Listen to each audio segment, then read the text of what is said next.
Hi, welcome to Innovative Leaders Driving Thriving Organizations. I'm your host, Maureen Metcalf. I am the CEO and founder of the Innovative Leadership Institute, formerly Metcalf & Associates. With me today is Congresswoman Joyce Beatty. Since 2013, Congresswoman Beatty has represented Ohio's 3rd Congressional District in the U.S. House of Representatives. She serves on the prestigious and exclusive House Financial Services Committee and is an influential member of the Democratic Women's Working Group. My purpose for this show is, in times of dramatic change, helping leaders become prepared and stay prepared for the range of changes we're facing. My hope is that in each conversation, you as the listener hear something new that you can put into practice at the end of this show, and or something that changes your mindset about how you lead. So we're going to jump right in. Welcome, Congresswoman Beatty. I'm so honored to be here today. So we live in a time where people are sharing more about their personal struggles. And so I wanted to ask you to share your story. I know you've had some struggles, and you grew up in a time different than today. So can you give us a little bit of background? Who are you? I like to look at it like this. I like to say to audiences, and especially women, that I'm that little girl that grew up in the neighborhood. I'm that little girl that was undecided about most things, but very focused that there needed to be a change. I'm not always sure that at the moment I know what the change is, but I fought hard to advance causes, like to be in my high school and to give the graduation speech when I was graduating from high school. Because during the era of time that I grew up in, high school was basically it for me. First generation to go to college. No one in my entire family had graduated from college at the time I entered college. I grew up, what I like to say, in a regular family. You know, we went to church 4 times out of 7 days a week because my mother's a PK, or preacher's child, as we like to say. So that grounded me. I grew up in the neighborhood, a neighborhood where you had to advocate and you had to fight and you had to be disciplined and you had to behave. And then I went off into this big world, college graduate like most, looking for a job, looking for family and happiness. Were there struggles along the way? Absolutely. I grew up in an era of time when my mother would hold my hand so tight when we would go downtown, because there would be water fountains that would say for whites only, and a lower water fountain that would say for colored. And I said to her, I want to drink out of the big water fountain. And my mother realized that I was a child that wouldn't take no for an answer quietly. So she would hold my hand tightly because she knew there could be consequences. So at an early age, I learned that there are always consequences for your actions.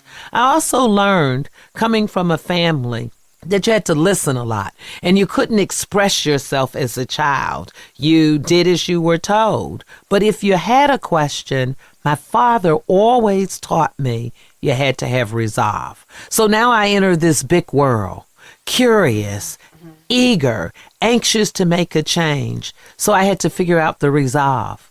Being an African American woman, there were many disadvantages for me that caused struggles. Disadvantages that there weren't a lot of women who looked like me in the room when I was growing up. All of my supervisors and bosses, for the most part, were white men. And even though I grew up in an integrated neighborhood, went to integrated schools, I went to a historically black college and university, and I think it was there that I got grounded, where I saw PhDs and black women teaching science and black women teaching math and strong black men telling me I could do anything I wanted to be. So I've taken that grounding all the way from higher education at The Ohio State University, not overly proud to say that I was the first female to be a senior vice president with a contract reporting to the president of the university of one of the largest universities in the country. No other person of color in the room in executive meetings, and certainly not a female. But here's the good news. I always like to say, don't brag about being a first if there's not a second or a third. I can tell you, there are women now who are senior vice presidents and in the room there. If we go to politics, which consumes all of my life right now, and I'm so honored and proud to serve the 3rd Congressional District. When I was in the State House, I was the first female to not only successfully get elected as the Democratic leader, but I raised more money and delivered more seats than anyone had done prior to me. Now, let's think about that. Prior to me. That means all men. Now, that was a huge accomplishment because not only was I a female, I'm a black female. Being that successful, delivering the majority, something that had not been done when we didn't draw the district line. So that was big. But there were women to follow me. As I hear this, it sounds like you're amazingly successful, and I know that to be true. You had to go through a lot of soul searching and a lot of tough days and a lot of, if it were me, it'd be the days I wanted to go home and beat a pillow or run a lot, hit a punching bag. How did you keep positive on the days that things didn't seem fair? People were not kind. It wasn't fair that you had to use the shorter water fountain. It wasn't fair on lots of counts, I imagine. And that had to be hurtful and just feel bad. Oh, I'm sure I had a lot of those days as I was growing up, and I still have them today. So I think for me, it's the discipline of understanding when you have a victory, you don't have to get even. I also realize that one of the things when people are against you, whether that is because of discrimination, if that's because of your gender or your ethnicity, then you have to stay more focused. And sometimes that's difficult. But I think one of my strengths is the energy that I possess to always have a movement within myself. And that movement is to be victorious. And they're not always big victories. It might be that I mentored someone and now I see them in an accomplished position. It might be that I took someone with very raw talents and hopefully by experience and mentoring shaped them into a new leader. So for me, it's always thinking of how I can beat that person that's against me. I'm highly competitive. Any of my friends listening and people who know me, I am extremely driven. I'm highly competitive, and I only require about 3 hours sleep. So I have a lot of time to think about what my day is going to be like and how to shape myself. And here's the good thing. When you have grown up in the world that I grew up in, I grew up with segregated neighborhoods. I grew up with cousins in the South in the 60s, you have to remember, who couldn't vote. I grew up with Rosa Parks and my idol, and I grew up with a lot of strong national black women. Being interested in politics, not ever thinking I'd go to Congress or be elected, but I grew up with the Barbara Jordans and the Shirley Chisholms. And then I have enough of a black background to remember the struggles and the fights back to the Harriet Tubmans and the Sojourner Truths. And so I always like to tell people I carry them in my soul. So on that day, I kind of look up and I see the faces of Fannie Lou Hamer saying, "Arrest me," fighting for civil rights and equal rights for women. So I've always been surrounded by women and very fortunate. I call my mother a quiet soldier, 95 years old, still living by herself, still managing her life, and still giving me instructions. So I think I get some things quite natural. For our listeners, I want to boil this down a little bit. I had a client recently who recounted a story of being at a holiday party, young engineer, and someone, I think, gave her his coat and said, "Here, honey, go hang it up." And she was devastated. In those moments where we feel defeated, that there are people who we can look up to and recall because they had the same struggles, that we can reach in ourselves and know that we have what it takes to move. Absolutely. Absolutely. And I'm so glad you shared that story, because one of the things I think is so important for especially young girls and women today to understand that we bring a whole history of not only passion and anger, but we also bring emotion.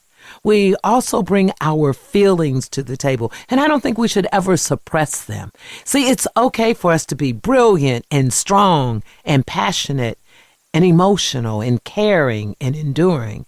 And that's what also gets me through. Do I have quiet moments at night where I don't know which way I'm going? Absolutely. But I take from those stories, and the story like you heard, my story wasn't recently, but I tell it today as if it happened yesterday. My first huge job. I'm a county executive. I'm managing $50 million and 500 people. I'm getting ready for my big executive meeting to talk about a property tax. I'm standing at the door. I'm early. I'm prepared. The gentlemen start to come in, and a gentleman comes in and he looks at me and he says, "Girlie, I take my coffee black, put it up there at the table by my name." Now, those that know Joyce Beatty know that what went through my mind in nanoseconds. But here's how the story ended. I got the coffee. I looked at his name tag. I matched it up with the plate at the head table, and I set the coffee there. But my greatest moment came 3 minutes later when I took the seat at the head of the table, hit the gavel, and said, "I will now call this meeting to order." The look on his face. Now, there's nothing wrong with being wait staff.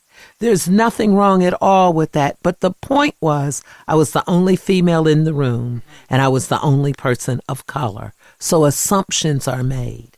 So for me, that story says that even today, assumptions will be made. Assumptions will be made because I'm black. Assumptions will be made because I'm female. But we have to know who we are, and we have to build on who we are. Because you see, I am a black woman, but I'm also someone who has worked hard, someone who is still in the fight, someone who mentors, someone who cares, someone who loves their 2 grandbabies. So you don't have to be just this militant person, or you don't have to be just this person who's compassionate. I say to women, embrace all those things, because we are all those things. Thank you. Thank you for being the role model who is changing people both globally, as you are the example, but also one by one for being positive and giving him his coffee. Yeah. And sometimes it's difficult. You know, when you look at the stats today, you know, while this interview is about me, it's really not about Joyce Beatty. You could take my name out and put any female's name in there, and there would be some overlay. Someone's had a problem in the workplace. Someone's had a problem in the studio. Someone's had a problem in the church, the neighborhood. And we all have had some type of obstacle to get over. It's just that I tell my story because I'm more visible. But the numbers today are still frightening. The numbers today are still not enough for women in the boardrooms, for women on boards, for women in Congress. When you look at our numbers, and I serve in one of the most diverse Congresses in the history of this country, and yet there are only 19 other women who look like me. When you think about in the entire Congress, 530 people. The House and the Senate added together, 535 of us, and only 104 women, and only 20 black women, and fewer Latinos and Hispanic. So we have to take those numbers, tell our stories, but we have to open the door to make other women want to join us. And you could overlap that with many professions. So the good news is you see young students in STEM, science and technology and engineering and math because of technology. I have little girls who actually dress up and put on little red dresses or blue suits and white pearls at the age of 8 and 9 years old. And they have gone to a microphone and said, I'm going to be like Congresswoman Joyce Beatty when I grow up. That is the best once upon a time story that I could leave for young girls, that they too can be a Joyce Beatty, a Maureen Metcalf. They can be whomever they want to be. I teach leadership at The Ohio State University, occasionally in the engineering program.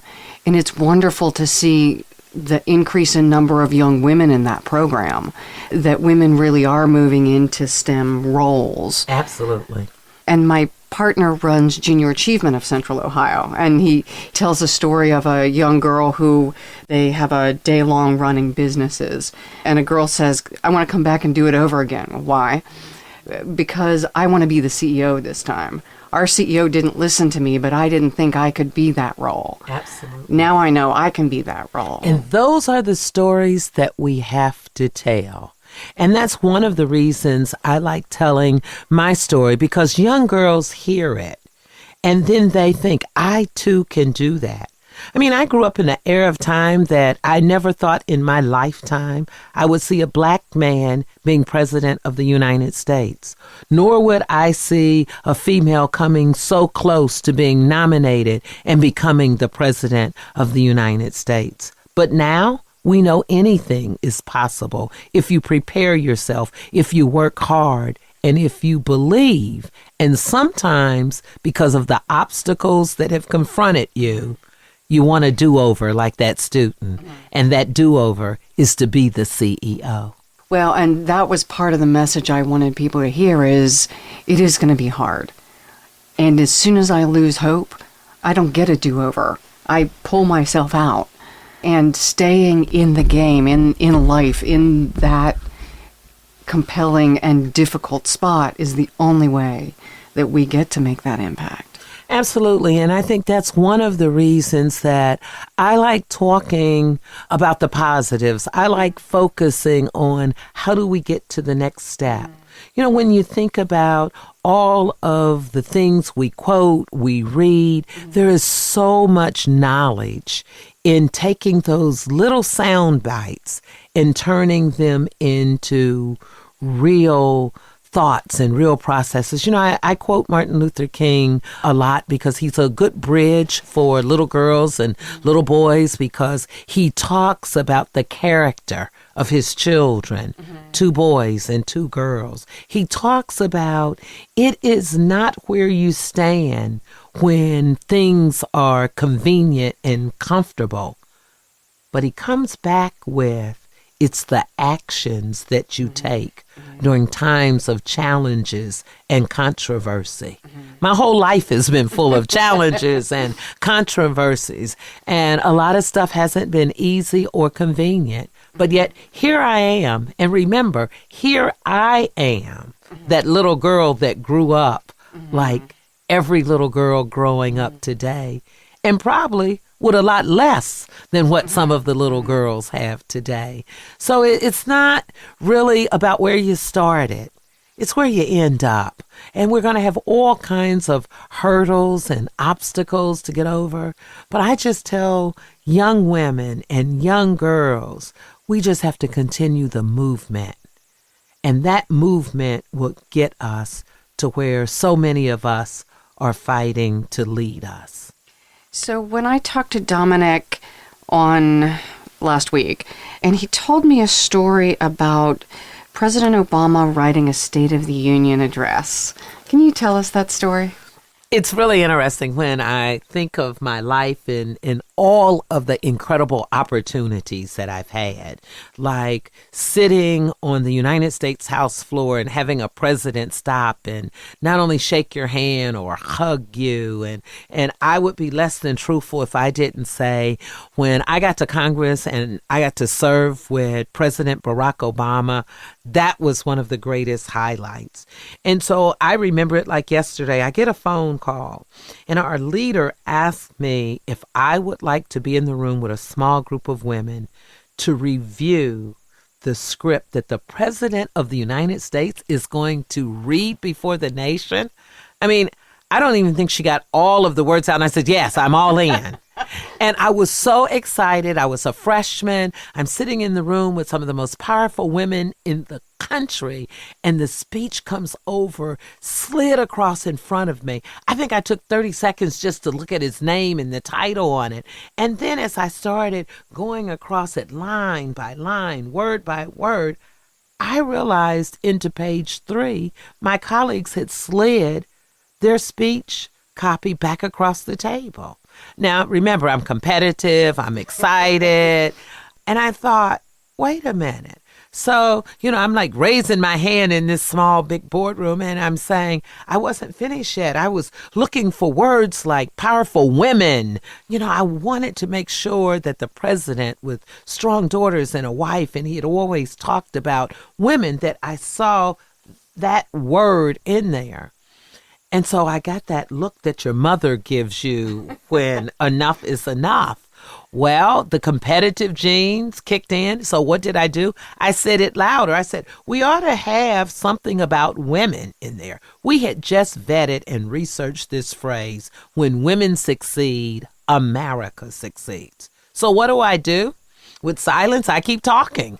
So then I said, somebody should write this down. When women succeeds, America succeeds. At that point, the meeting was over. And so I slid my script across. I said, thank you, and we left. The next day, I'm sitting on the House floor, surrounded by cameras. The U.S. House floor is packed. The president enters the chambers. All of America is watching him. And one of my colleagues shouts across to me, look at the top of page 11, I believe it was. We get the script moments before the president starts talking. And by the time I'm turning to look at it, can you imagine the President of the United States reads, when women succeed, America succeeds. I leaped for joy. My heart beat double. And here's the good news. It didn't matter if anyone knew this story but me. But the next day, newspapers across the country said Joyce Beatty had asked the President of the United States to say, when women succeed, America succeeds. Now, the most compelling part of that is for little girls to know, work hard, believe in yourself, because sometimes just that 1 ounce of courage over a few words can change the world. And for me and for women, to have the president say that, and for the chamber to stand up and applaud him, we now say so often, when women succeed, America succeeds. And that's the story. Thank you. I want to ask one last question. You're such a wonderful role model, and your work in Congress also is putting forward legislation to allow all of us to succeed. Can you talk about the OMLI legislation? When I think about how I advocate for women and how I advocate for minorities, people often want to pick one piece of legislation and talk about it. I believe in inclusion. And I believe if we don't fight hard as women, as people of color, for what we believe in, whether it's writing legislation, whether it's testifying, whether it's standing on the House floor as I've done with this piece of legislation, all our work goes out in vain. So I got this idea one day. I serve on the Powerful Financial Services Committee. And I believe when we talk about our world and women, we can't talk about it absent of economic development, which means banking and financing and financial literacy, or healthcare or education. And so I tried to think about, how do I advance young women who are going to college, who are graduating and wanting to have a powerful place at the board or at the table? So I started looking at, where are we with minorities with the Federal Reserve banks? Where are we with people who are in the room? Because, see, I believe if you are a black woman in the room, you change the conversation. If you are a white woman in the room, you change the conversation. And if you are a Jewish woman or Asian or Hispanic, so you understand where I'm going, you bring your emotions, your culture, you bring your life to the room. And I realized we weren't in the room. And so I started talking about it.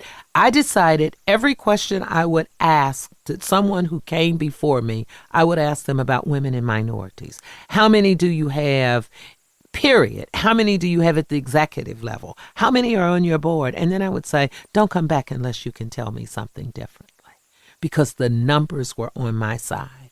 And so I created something after football, the Rooney Rule. We created the Beatty Rule. And so what happens in sports? You can't have a quarterback if they're not in the room. So once they started saying for coaches that they had to make sure that they were in the interview pool. So I wrote a piece of legislation that said, if you were interviewing and looking for a president of the Federal Reserve, then you had to have women or black people on the list to be considered. And I'm proud to say now that in Atlanta, some small part, I believe I weighed in on this, that we now have a black man who is president of the Federal Reserve. We have only 6 women, not enough, but we still only have 1 African American. So I continue to fight for that. But it's beyond that. It's saving our children, promoting, saving our children. I've been a big advocate against human trafficking. Too many of our young girls are there. So it's pushing, and it's also being an advocate against those things that hurt us. So I could probably talk about legislation and things I'm fighting for, whether it's our veterans, and that includes women who are veterans, whether it's fighting for our educational system, and most importantly, our health system. Thank you so much for both what you do and who you are. There are lots of people who do good work, and you look at their personal lives, and they're a train wreck. Being both a person that I personally want to emulate and doing the work you do makes you just an exceptional role model. I like to still say I'm just that little girl from the neighborhood, but it's also having strong women like you who people listen to and hear your voice. I think it takes a lot of courage and confidence to come on the air live and talk about tough issues and bring people to the microphone and let them tell their story. So I want people to know that having a station like your station, tackling the tough issues, being out there for us, I want them to tune in a little more, because I have just enjoyed being here, listening to you at WCBE, and I think it's just amazing, because if we don't promote one another, if we don't get excited about telling our stories and having a movement, why do we do what we do? What an honor to have you join us today. Thank you. The second half of this show, our guest is Doug McCollough. Doug is the CIO of the City of Dublin, Ohio. He's a leader working on initiatives ranging from connecting autonomous vehicles, band networks, to smart cities and blockchain. He's also a black man. So we're going to talk about continuing the Joyce theme and the idea that how do we mentor and replace ourselves, along with a lot of other topics. So Doug, welcome. And I want to start with the same question for you that we did for Joyce. Who are you? Well, I'd like to say, like she said, that I am a regular person coming from a regular neighborhood with a regular upbringing, nothing particularly special. I'm proud of my journey. I've had a very interesting journey with twists and turns, just like anybody else. But I'm a person who feels very conscientious, tries hard, wants to help other people. I feel like I've been truly blessed with a certain position in the world. I have some influence. I have some authority and some abilities, and I'm a person who likes to stay connected with my community and always looking for opportunities to help others come along, but also to do great things. We do a lot of really interesting things in Dublin, and we're doing a lot of interesting things in Columbus, both on the technology side and many different areas. I like to be in that space. That's kind of my character, and I love being in Central Ohio right now. I think we're one of the most exciting communities that I've seen around the country. So part of the reason we're doing this show, and this was really important to me, is I told a story earlier of a young black woman engineer who was recounting to me what happened to her at a holiday party last year and being treated as if she were part of the service staff, which is respectable work. What was upsetting was that when that happened, she went to the bathroom crying and then she left. She left the event. She no longer had a voice at that table. And anytime we opt out, no matter how hurt we are, we make less of an impact. And similar to what I asked Joyce, you're really active in advocating in our community. And again, I assume that people have said things that were very upsetting, disappointing, unfortunate, mean. And yet you continue to rise in your position and your impact. You're stepping in as one of the younger CIOs in our community and really, I think, enhancing, if not completely changing the conversation. Well, I have a similar attitude as Joyce Beatty does about this in terms of the slights and the pains that come to you in your day-to-day existence as a black man or as any of us. We all occupy a certain space. I do want to say for the young woman who was devastated by that incident that I'd like her to know, if she's listening anywhere out there, that she has had a voice. Her story has now been told twice here. Certainly a lot of people resonate with that story and could tell it in different contexts and places. But she is having an impact by telling her story, first of all. Second of all, I believe that one of the things that we often are not prepared for as we go to school or into a training program or college for technology and leadership is we are prepared to do the job. We're not prepared for that particular slight, to be asked to go get coffee, to be asked something for a role that you are not there for. It's offensive, it's bothersome, and often we're not prepared for it. I am prepared for it, and I often don't even notice them anymore. And I will say that I was fascinated by Joyce Beatty's response in saying she went and got the coffee, and she put it down in front of him. Career. One of the things I have noticed since becoming CIO, and this is not my first CIO position, so I've been in leadership, is that we often react differently based on the amount of power that we have. And I have begun to come to terms with the fact that I have a lot of power. And I'll be glad to go and get you some coffee because I have hire and fire. Yeah. I have budget. I have significant amount of influence in the region. I speak globally, and I'm very comfortable with that. And so I'm in a different position. So I don't want to minimize a person who is not in that position. They may be new in the job. They may be coming around. So this is one of the reasons why I feel it's important for me personally to get in front of young, new tech workers, people who perhaps have not been prepared for that to happen, and prepare them. And let's have a conversation about not only are you going to be excellent in your technology career, but you're going to face certain personal challenges that are going to come to you. And this is how we want to deal with them. And this is what we're going to do about it. We're not going to scream. We're not going to bang the table. We are going to win. And ultimately, at the end of the day, for Joyce Beatty, banging the gavel and running the meeting is how she got to victory. It's also how I get to victory. It's by running the project. It's by signing the contract. It's by a successful launch. And I can bring other people. By the time the people who give slights to people are done with giving slights, that's old news. We've moved on. And so that's my warning to people who think that I'm here to park your car. We have moved on from you. So. I had a situation, and I tell this not just to say, look at me, but the invitation for people around us to support. So I was 20 when I started my first financial analyst job, and I looked like a kid. And someone also asked me to get them, this was a long time ago, get me coffee and cigarettes, honey. And one of my male colleagues said, I'll go with you. And that shift for me, that voice of support, really meant the world. And I'm still in touch with that colleague because it turned what could have been an incredibly hurtful request into also a show of support. Yeah. I'm interacting a lot with women in the field in technology.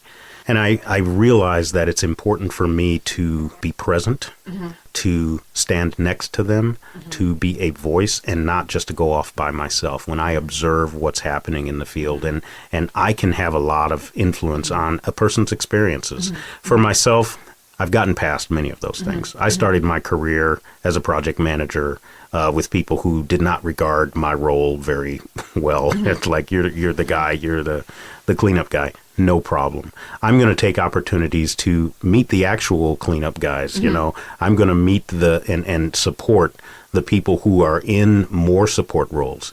And I gain from that. And what I think we find is that people who don't know how to treat people eventually begin to crumble in their levels of influence. And those of us who are supporting young women in the field are the ones who are going to have access to them when the time comes to recruit. Let's not lose track of the fact that we're in a battle for talent. And there are a lot of people who are not in position to have a relationship with people, to have the credibility to get that interview. The table has turned. It's no longer, I need to get the interview with the person who can hire me. I now need to get the interview with the person I'm trying to hire. So I need to have a reputation as a supportive, inclusive, leader in order to build superior teams. And, that's what I think where we're going. Well, and for people who don't know the statistics, I'm not going to recount the statistics at this moment, but teams that are diverse, so black, white, male, female, LGBTQ population, whatever group you are, whatever religious population you are, more diverse groups are, in some cases harder to work with because people look different and act different and think different. And it's the look different, act different, think different socioeconomic backgrounds. All of that comes together to create better thinking, better work products. But how we lead is different when people come from a different background. Right. And if you're not prepared to lead in that way, you are not as effective a leader. And what I would say, if you have 10 people who all think the same way, you have one person. You are paying 10 people for the benefits of a single one. If you have 10 people with different backgrounds, different races, different genders, different religions, different creative methods, you have 100 people because their interactions with each other are generating better ideas and more friction that you can use to build better products and better projects and those kinds of things. So I feel that we have a class of leadership that is very misguided. And I'm taking advantage. I have risen to a position of being able to have a wider network of, I know all of the African-American technologists in Columbus. So if you're having trouble recruiting them, it's because you're not doing what I'm doing. And I spoke at Columbus Women in Technology this past year and the year before. And when I meet CIOs who are saying, how can I get more women in technology, to work in my organization? Find where they are. I didn't see you at the conference last year. You were most welcome. So it's one of those things that having an attitude of this and being able to engage with people who are different from you is a strategic advantage. I'm so moved by some of what Joyce Beatty had to say. We are in a new phase of the struggle. We are not in the phase, which many of us still are, but we are not necessarily in the phase where we have the right to be hired. We are now in the phase where we are competing as organizations, and those that are more diverse are going to win. And so, again, this is a leadership show, right? As leaders, if we are not looking at diverse talent, at diverse leadership, at building it, and at building our leaders to manage diverse people and lead diverse people, we lose. Our organizations lose. We had a conversation earlier about being in the room and how, as a woman or as an African American or whoever you are, you need to find a way to get into the room. The flip side of that I will say is, as a leader, you need to get out of the room. And if you're having struggles having a diverse workforce, you need to go get them. They're not in this room. There's a big table in here and 20 chairs. It's a boardroom. It's a conference room. They're not in here. You've got to go out and get them. And so there's two sides of the story. And on the one hand, you need to be open and available to getting into the rooms where you're with decision makers and you are a decision maker. But if you are a decision maker and you might be and not know it, you may have more influence than you're aware of. You've got to get out of that room. And you've got to go and pull other people in and expose them to the opportunities so that we are creating more leaders along the way. And that's what we're trying to do with our IT Leaders program, where you speak regularly. Absolutely. And this is another opportunity in which the CIO community in particular looked around and said, if all of us left today, it's not that large of a community. The CIO Forum of Central Ohio, it's about 150, on a good day, 175 individuals. If you look at the entire tech community of Central Ohio, that's a very tiny group. And this group alone is not prepared to replace themselves. We do not have a regular pipeline of people ready to become CIOs. I don't even know that the CIO role is permanent, but let's just say senior leadership or middle management leadership. We have not created the right pipeline, and that's one of the reasons why the IT Leaders program is so important. I do want to mention, though, sometimes we attack the pipeline at today's deficit. We need to look at the entire pipeline, all the way down to how we're educating students before they're in college, high school, STEM programs. But we don't need to just get stuck at STEM programs. We need to look through college. We need to look at alternatives to college. We need to look at new entrants. We often train people and we give them a great job at the entry level and we abandon them. They do not have a path up to another ladder. They don't have access to a network that can get them to middle management or greater certifications. And certainly we're not getting them into management. So when we start talking about senior management and senior leadership, we have not constructed a full and complete system that is diverse and that is functional. And that's a gap that I am personally trying to work on and advocate for, and I think we all need to be doing it. And you're doing that through Perscalis, so share what that is. And in the bigger picture, what are you doing to help bridge those multiple gaps? I'm a board member of Perscalis, and Perscalis in particular concerns itself with non-traditional pathways. So you may be a person who went to college but didn't finish, or went to college for another career field, or you didn't go to college at all. You may have gotten an associate's degree in something else. You're not heading towards a tech career, but you want to. And often the remaining steps to a good entry-level tech career are very few. They could be a certification and some foundational knowledge that allows you to move into a tech career and become part of that pipeline we so desperately need. Perscalis is a free program that people can enter into. It's very rigorous. It's a difficult program. It's challenging. It doesn't cost any money. And people emerge from that. We're going to have a cohort emerging in just a couple of weeks with being very well prepared to enter the industry. So I'm on the board of Perscalis and I'm a supporter of it. I do want to mention other organizations in the region such as IC Stars that does similar type things. And I also want to mention I'm also on the board of TechCore.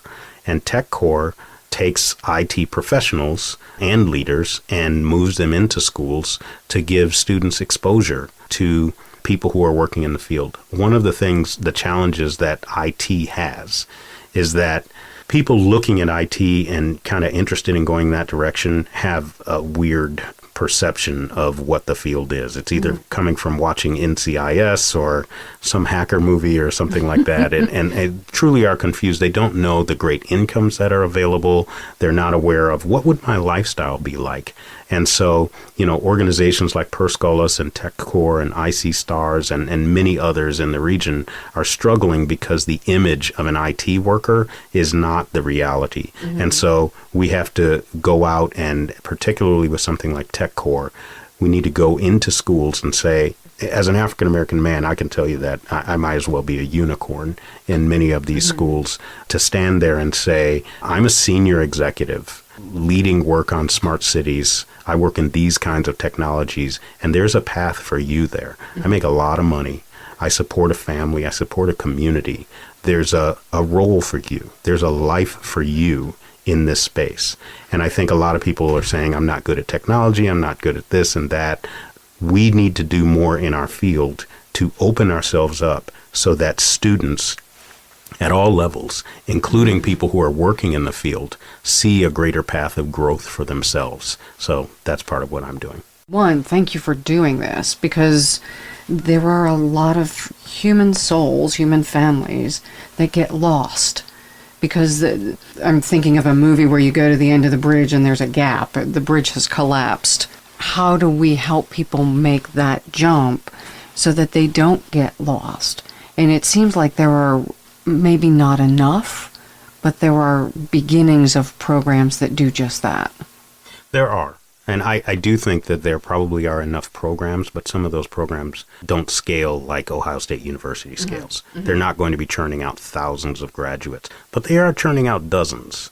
And one of the craziest dichotomies that we have right now in our market is that we have unemployment, negative unemployment in technology. The demand for technology workers is insane. Salaries are going through the roof. And then we have pathways for people to get into those tech jobs, which are free. And then we have a large population, particularly in Central Ohio, who are unemployed and are struggling and poor. Well, I guess you're poor if you're unemployed, but people who were previously poor, who don't see a path forward. Absolutely. Below the poverty line, the arbitrary poverty line.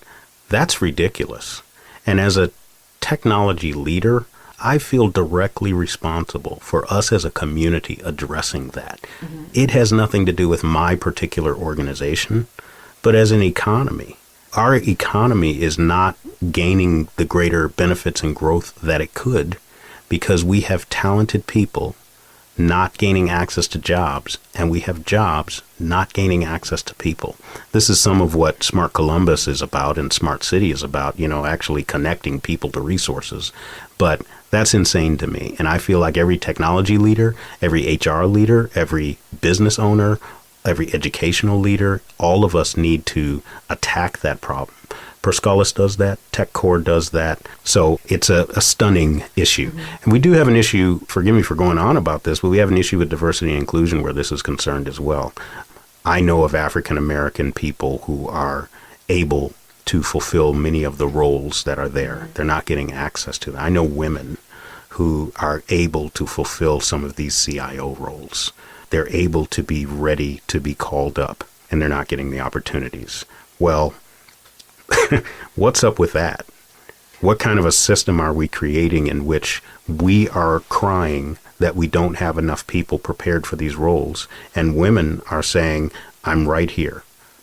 And I don't think that's the women's fault. So these are the structural problems and the informational gaps that I think are fixable. Well, and what encourages me is I'm an executive advisor to the Women in Technology group. You're seemingly a board member of everything. The more you see the parts of the system and the flaws, the more you and I and others are able to pull together and address some of those gaps. It's never going to be perfect because the world will continue to change as we're fixing the system. But if the system and the culture come together to close some of the gaps, and we've got people who are already ready to step in, that gap can be addressed in a not so short order.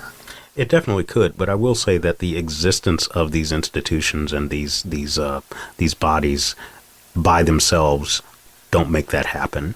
So our relationships, our networks, the connections between all of them, it's going to take all of them. It's going to take the nonprofits, it's going to take the educational institutions, the big universities, the legislation, and individual leaders to make those connections. It's good to live in a community that I think all of those do come together. And again, for our global listeners who are in communities that don't have this, who don't have an environment that where you have a shortage, that creates opportunities for women in diverse populations. It's an odd mix. I think people on the outside looking at a community like Columbus or Central Ohio and saying, let me get this straight, you have talent, you have jobs, you have training, you have funding, you have nonprofits, and you can't build an economy out of that. We would love to have half of what you have. That's unacceptable. And it's not as bad as I'm kind of painting a picture of it, but I will say that we have all the tools. So I'm going to be a glass half full person, and I'm going to say we have everything we need to maintain a sustainable pipeline of talent, to have diverse workforces, and to have a very strong economy that serves and benefits everyone here, including the poorest among us. We have what we need. I'm going to close on that note. We have what we need. Thank you, Doug. And to our listeners, what stood out to me most is in a time where we are more visibly sharing our challenges, finding the path forward, finding the programs, finding the opportunities, finding the role models and mentors. And this idea of virtual mentor, you may never meet Doug McCollough or Joyce Beatty, but hopefully their words will inspire you, like Rosa Parks inspired Joyce, like Martin Luther King inspires Doug, and many others do, that each of us find within ourselves and outside of ourselves what's required to contribute in the world in the way that only we can uniquely contribute, and that builds an economy and a global society that has more opportunity and more success for more people. So I hope you found something from today's conversation that you can take forward in your life and make the contribution that allows you to be your best self.